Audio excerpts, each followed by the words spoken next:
So these two bolts and the cap here have to make sure that, well, specifically the cap and the bearings which are underneath this cap, they all have to make sure, we have to make sure it goes in the same order. So we're gonna get some cardboard and make sure we label which side is which.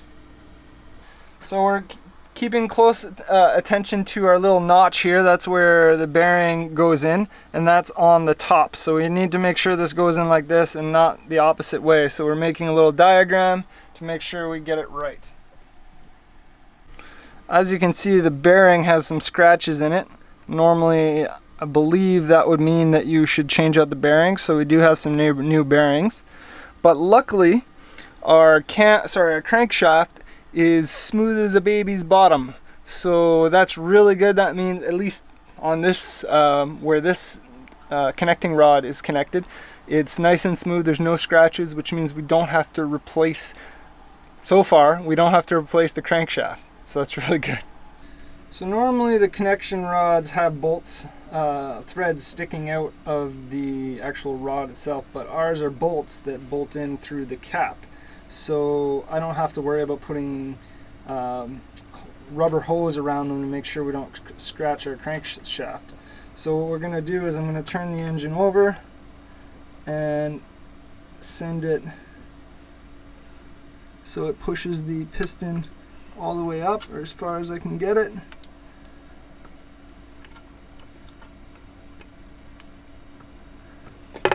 Whoop. Perfect. So now I'm going to use a little piece of wood and push the piston the rest of the way out.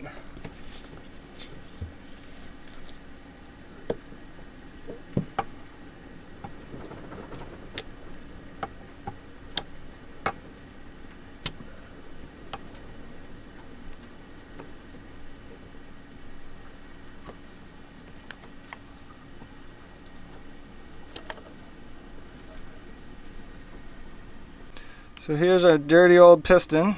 You can see the crack on the head of the piston all the way down the side, and it even comes over here to the sleeve. Wow, eh?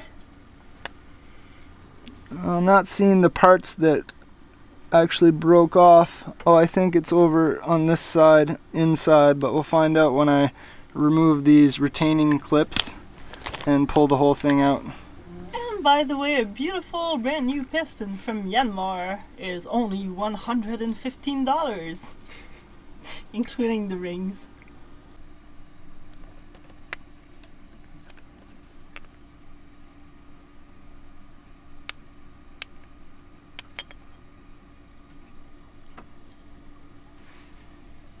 Ah, there's our culprit. I don't know if you can see that too well, but there's our huge chunk that came out of the back of the piston. Wow. Come on, be friendly with me here. Finally got it out. Man, this one was hard to get out.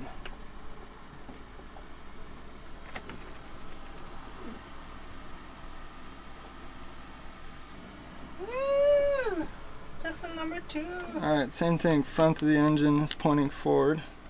Sure. So I'm doing all of the labeling. It's good that we did these. Why? What's going on with it?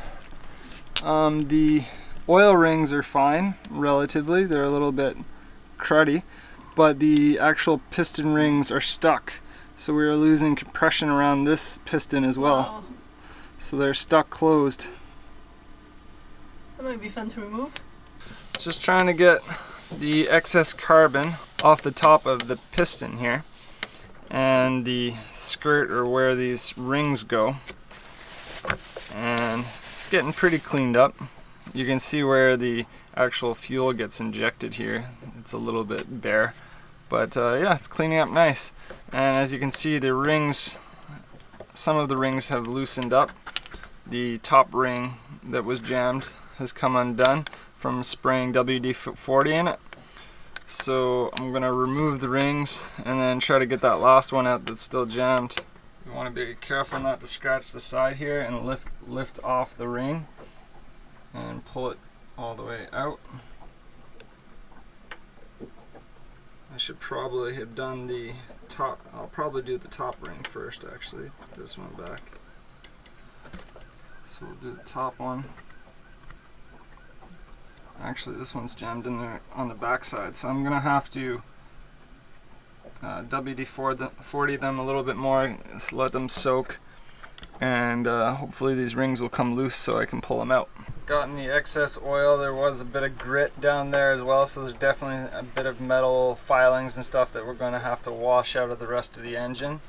But right now my job is to remove this seal all the way around, which this is aluminum, so I have to be extra careful not to scratch it up too badly. Luckily there's a good seal, so it should, even if I do scratch it up, it shouldn't be super detrimental because the seal should make it water or oil tight. So this is the piston we're going to be reusing. The rings were pretty stuck on. You can see this is the gap that this one has, and actually after I've pried it open a little bit, but this is the gap it should have. Actually a little wider because the one side is still pretty stuck. So I've been spraying it with WD-40, and now I can get a screwdriver in here and kind of carefully pry at it. I had a smaller screwdriver before, so I'm gonna have to go back to that. But I'm not forcing on it, I'm just prying it just a little bit so I can squirt more WD-40 in, and so it runs along the backside of the ring, both directions. And it's slowly loosening up. It's actually less tight than it was. But we're definitely losing compression on this piston as well. So these two rings are being pretty stubborn. I've put penetrating oil in them to try to release them. Now I'm just really carefully trying to pry them without prying against the edge of the piston here, because I want to reuse this piston. So I'm just doing a little bit of wiggling to try to get the penetrating fluid into the really stiff section on this backside. So I'm just kind of jumping the screwdrivers along the edge and carefully prying to try to loosen off the piston rings. I already broke one, which it's okay because we have new rings. We weren't planning on reusing these, but essentially I just pulled a little bit too hard and it broke, and that one's still in there pretty good. The hardest section is right here. And I have been cleaning the inside of the cylinders. There was a little bit of carbon, so just use some DW40 or WD-40. D comes before W.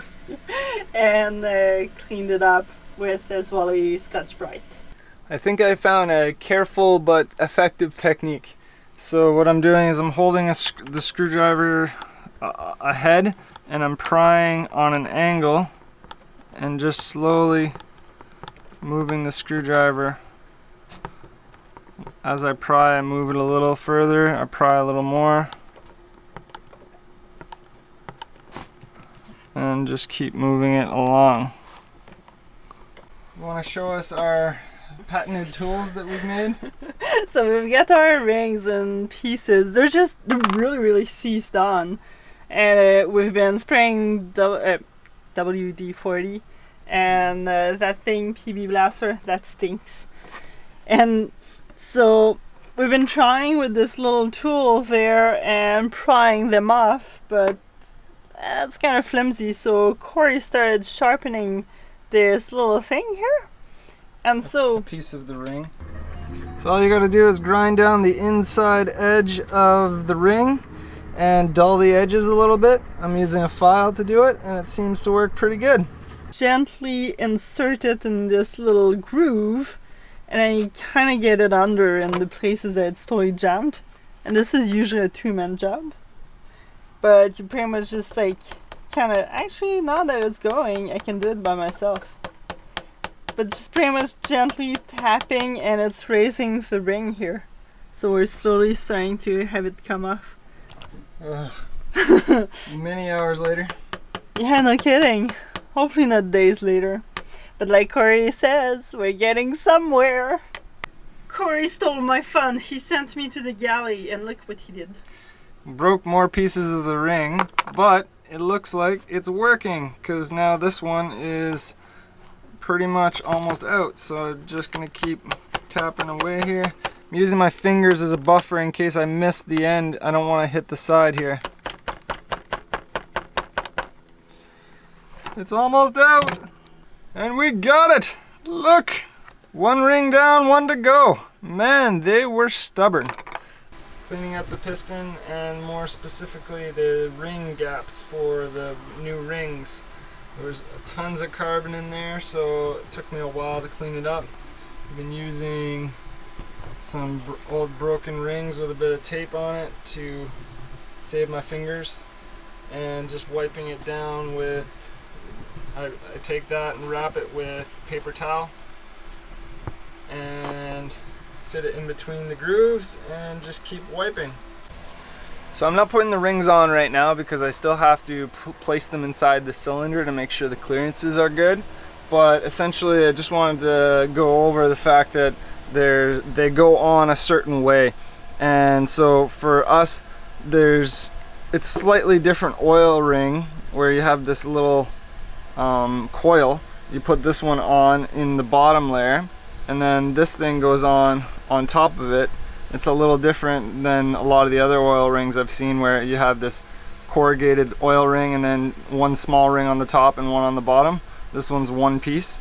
So should be a mark on here somewhere for, yeah, so there's a little mark here. It's really small, but anyway, that means that goes up. On all the piston rings, there's marks on them telling you which direction they go. And we also realized, taking off the old piston rings off the cracked piston, that there's one that goes on the top. They're numbered on the new ones, so 1 and 2, but we weren't 100% sure which one went in which order. So for our piston rings, it looks like when you look at the edge, there's this number 2, which goes just above the oil ring in the second slot, has a sharp edge. There's no bevel to it. And number 1 has a slight rounded edge. And so you want to make sure that the number or the mark is on the top, and you put them in the right order, of course. So I'm not putting them on right now. First I have to actually take the rings and place them inside the cylinder and measure the gap with a feeler gauge right here and make sure that the gap is within spec. If it's not, I might need to file it down. But I'm assuming these rings are going to be perfect size because they're the exact same rings as the other ones, and I don't think the cylinder wall has changed a whole lot. Now we're checking our piston ring clearances on our new piston rings that are yet to be put on the old piston. Well, first off, don't get confused between inches and millimeters. Pay attention to whether it's millimeters or inches.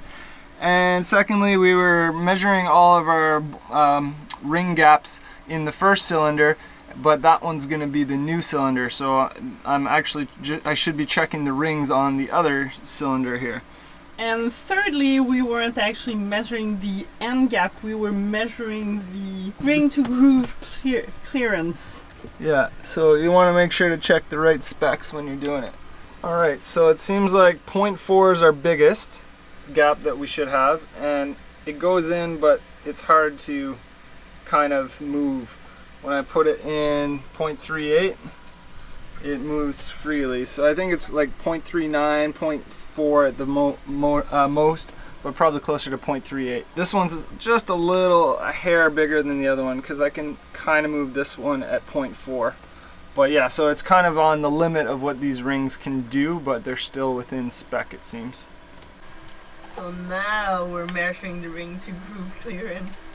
Unfortunately, I only have 0.04 millimeters as my smallest, and the gaps are supposed to be anywhere from 0.02 for the 0.02 to 0.055 for the oil ring, and then 0.035 to 0.1 essentially for the other rings.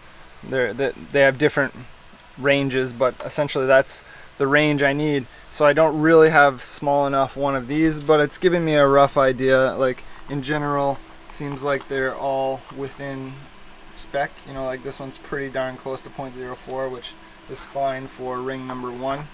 And I already checked ring number 2, but our oil ring seems a little bit tight, but really I don't know what to do about it. If I had one at 0.04 half this, I'm assuming I'd be able to get it in because it almost goes in. This has been our Bible for the engine. The button board Yanmars. R2GM.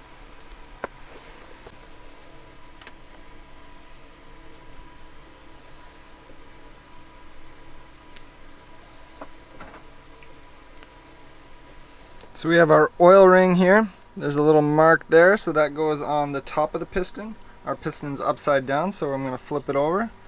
And this one doesn't quite fit in the grooves as well as the other one, but it still works. And actually, you know what? I'm going to turn it the other way. And the ring the other way. And you want to start with the bottom one.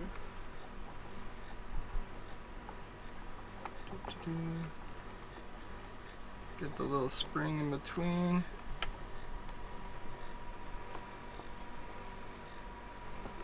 And that was the good piston, so we only needed to change the rings in that one. No, well, yeah, this was the piston that wasn't in too bad shape. So here's the second ring. On our piston rings, they're marked number 2, and again, there's the little mark that tells you that this one goes up. So this is the next ring. And when you use these little pliers on it, you want to make sure not to extend it more than what you need to get it over the piston. So place it over the piston, extend it. There we go, slide her down, get her into the slot.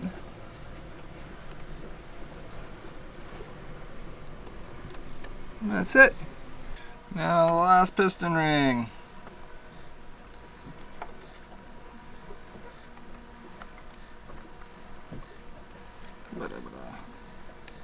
Get in there.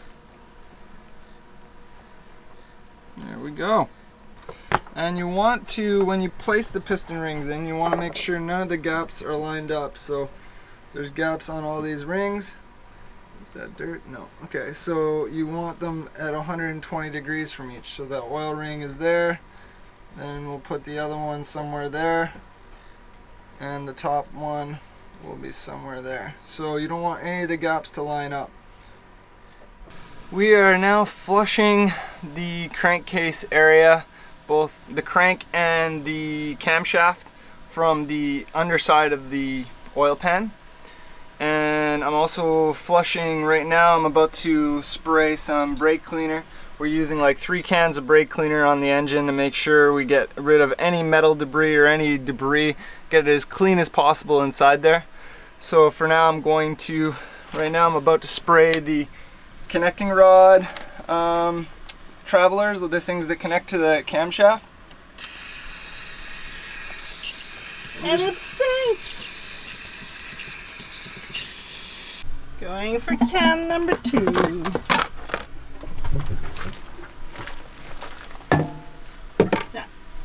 I think we've got to evacuate the boat. It stinks so bad, it's terrible. Okay, we're going out. Going. Those fumes are way too bad, and after further reading, brake cleaner really isn't that good for either your respiratory system or even to get it on your skin. So we're gonna PPE this situation. Use this mask, which is good for fumes, a pair of goggles, which I probably should have had to make sure that I don't spray it in my eyes, and some dish gloves to make sure I don't get it on my skin too much. Back at her. Alright, we're pretty clean now. I've sprayed quite a bit of brake cleaner in here, and it looks pretty good to me. Still a little bit of oil, which isn't necessarily bad. I just wanted to get rid of any potential metal filings, so it's looking pretty good. Now we got to clean up the journals a little bit, clean the cylinder head, the cylinders, and we can put our pistons back in. This is what the inside of a Yanmar 2GM looks like. Those things can spin and push the pistons up and down. And now I have to go clean the inside of the cylinders because I've got the small hands. Mine fit in, Corey's don't. Alex cleaning out the cylinders.